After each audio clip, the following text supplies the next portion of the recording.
በልብስ ጌጥ አትታበይ፣ በከበርክበትም ወራት ራስን አታኩራ ይላል። ትዕቢተኞች ሆን ስናገኝ፣ ኩሮች ሆን፣ ተመጻዳቂዎች ሆን፣ ሌላ አድርገን ራሳችንን እንፈጠር። መድኃኒት የሚገዛላቸው ያጡ ስንት ናቸው? መታከም እየቻሉ ያልታከሙና የሞቱ ስንት ናቸው? ስንቱን ማውራት እንችላለን። የሚፈታ ችግር የተወሳሰበባቸው ስንት ናቸው? ገንዘብ ብዙ እንዲሰራ ነበር የተሰጠው፣ ግን ለራሳችን ብቻ አጠራቀሙ። ሀብትህን በጣም ትፈልገዋለህ፣ ንብረትህን በጣም ትወደዋለህ፣ ገንዘብን በጣም ትወዳለህ። እንግዲያውስ አንድ ምክር ልምከርህ ይላል አንድ ሊቅ። እኔ ገንዘብን በጣም የምትወዱ እጃችሁን አውጡ ብላችሁ ደስ ይለኝ ነበር፣ ግን አንዳንዶቻችሁ ያው ጉባኤ ስለሆነ ቤተክርስቲያን ስለሆነ አትወዱም አይደል? አትወዱም። ለምን ልፈትናችሁ እጅ አውጡ ብዬ? ምን በወጣኝ እናንተን ፈተና ልፈትን? የፈተና ጣቢያ አላረገውም መቼም ይሄን ጥያቄ ጠይቄ። ግን ምክሩን ብቻ እናስተላልፍ። የሊቃውንቱን ምን ይላሉ? ገንዘብህን በጣም ከወደድከው፣ ሀብትህን በጣም ከፈለግከው ይላሉ፣ በድሆች ሆድ ውስጥ አድርግና ወደ ሰማይ ላከው። እየሰማችሁ? ወዴት ላከው? በጣም የምትወዱት ከሆነ የድሆችን ከርስ መባ አድርጎ የሚቀበላት ስጦታ መባ ምጽዋት ናትና በድሆች ሆድ ውስጥ ወደ እግዚአብሔር ወደ ሰማይ ላኳት።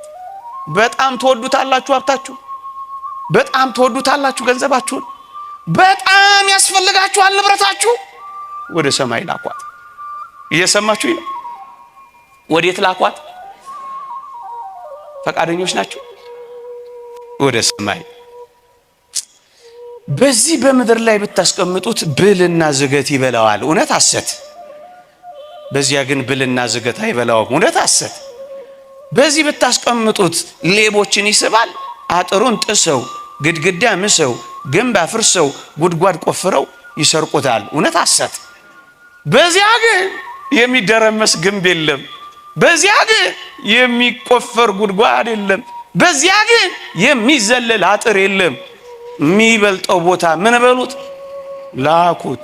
በጣም ትወዱታላችሁ፣ እዛ ይጠብቃችኋል፣ ላኩት። የምር እንነጋገር፣ ላይመስላችሁ ይችላል፣ ተረትም ይመስላችሁም ሊኖር ይችላል። ግን የተረጋገጠ እውነት ነው የምንነግራችሁ። የምንጨምረው ቲዮሪም የምናገኘውን ፍልስፍና የለንም። ባንክ ከማስቀመጥ በላይ ድሆች እርቃን ላይ ያስቀምጡት። አክሲዮን ከመግዛት በላይ ድሆች ሆድ ውስጥ አድርጋችሁ ላኩት። የት ይጠብቃችኋል? የት? በሰማይ። እስኪ ልጠይቃችሁ፣ መጽሐፍ ቅዱስ ላይ አልዓዛርና ነው የሚባሉ ባለጸጎች በዚህ በሉቃስ ወንጌል ምዕራፍ 16 ላይ እንዳሉ ታውቃላችሁ አይደል? ተምራችኋል አይደል? እስኪ ልጠይቃችሁ፣ በሞቴ ልጠይቃችሁ። መጽሐፍ ቅዱስ እንዲህ ይላል ባጭሩ፣ አልዓዛርም ሞተ፣ መላእክትም በአብርሃም እቅፍ ወሰዱት ይላል። ወዴት? ወደ ሰማይ። እሺ፣ አልዓዛርም ሞተ፣ ከዛስ መላእክትም ወደ አብርሃም እቅፍ ምን አሉት? ስለ ባለጸጋው ሲናገር ምን ይላል መሰላችሁ? አካፍሎ አያውቅም። አልዓዛር አፍንጫው ስር ተመልክቶት አይቶት አያውቅ። ከዛ ምን ሆነ መሰላችሁ?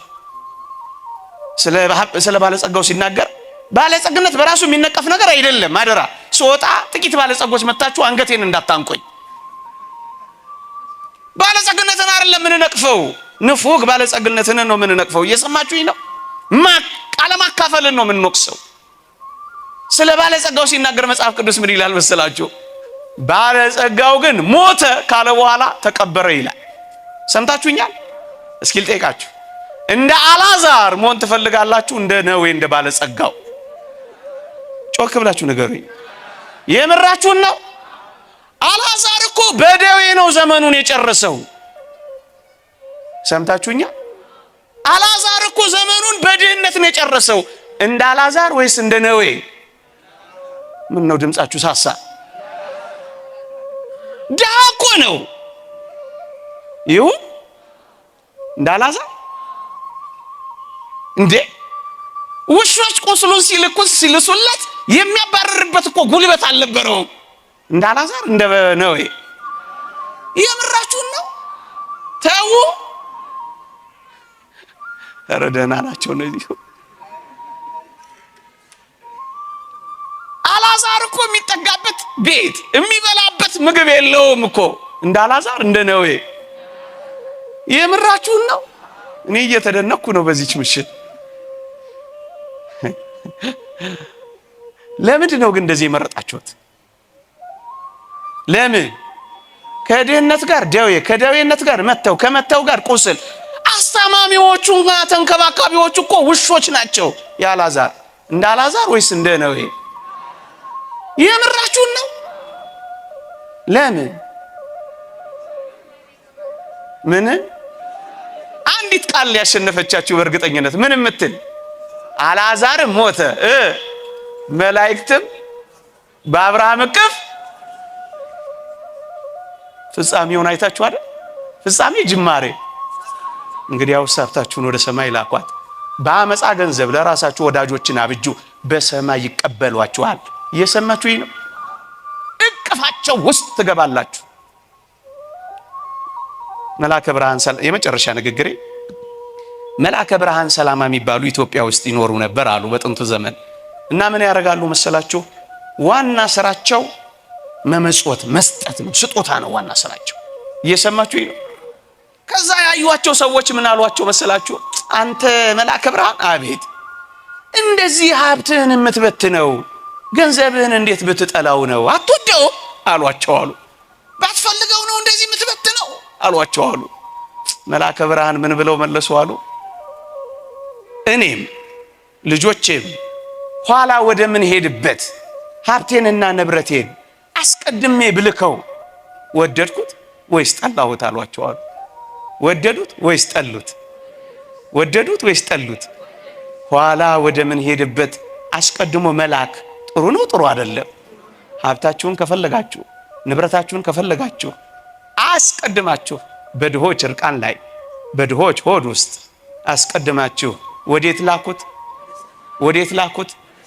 ይልቁንም በዚህ ዘመን አደራ ብዙ እየተወቃቀስ ብዙ እየተወጋገዝ እየኖርን ሊሆን ይችላል። እውነት ነው፣ ሁሉ ነገር ከብዷል።